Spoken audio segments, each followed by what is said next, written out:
चूहे उंज ते बेबहा दौले शाह दे चूहे फिरदे ने इत्थे जी जी बड़े, लेकिन जेड़े असली चूहे उत्थे बहुत जुल्म का शिकार हो रहे हैं।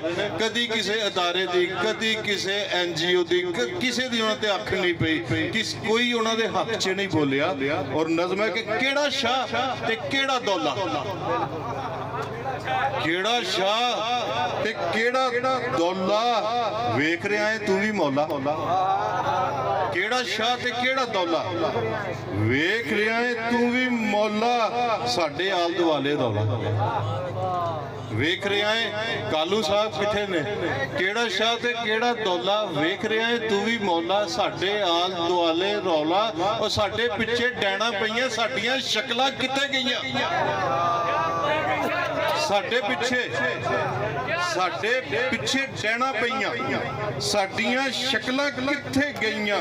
भावें सिर ने निक्के निक्के, भावें रंग ने फिक्के फिक्के, भावें मूंहों बोल नहीं सकते, भावें दुखड़े बोल नहीं सकते, फिर भी साडे ज़हनां दे विच वन सवन्नियां सोचां आके घुम्मण घेरी पा दे वंदे, उच्ची रोन नूं जी करदा है, पागल होण नूं जी करदा है। भाई वाह भाई वाह, बहुत खूब बहुत खूब। फिर भी साडे ज़हनां दे विच वन सवन्नियां हालाते हाजरा दी गल है, गल ਉਹ है जो साडे ते होई बीती है ते ओदी गल है, गल जरा तवज्जो नाल सुनो।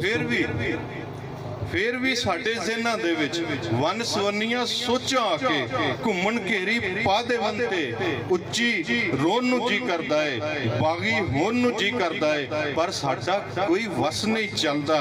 रस्सियां तोड़ के नस नहीं सकदे, हाल किसे नूं दस नहीं सकदे। और तू ते वेख रहा है मौला, तू ते वेख रहा है मौला, केड़ा शाह ते केड़ा दौला, सच्ची दसी असी निमाणे, बेशकले बेरूहे बंदे या चूहे। भाई बहुत बहुत शुक्रिया। बहुत शुक्रिया जी।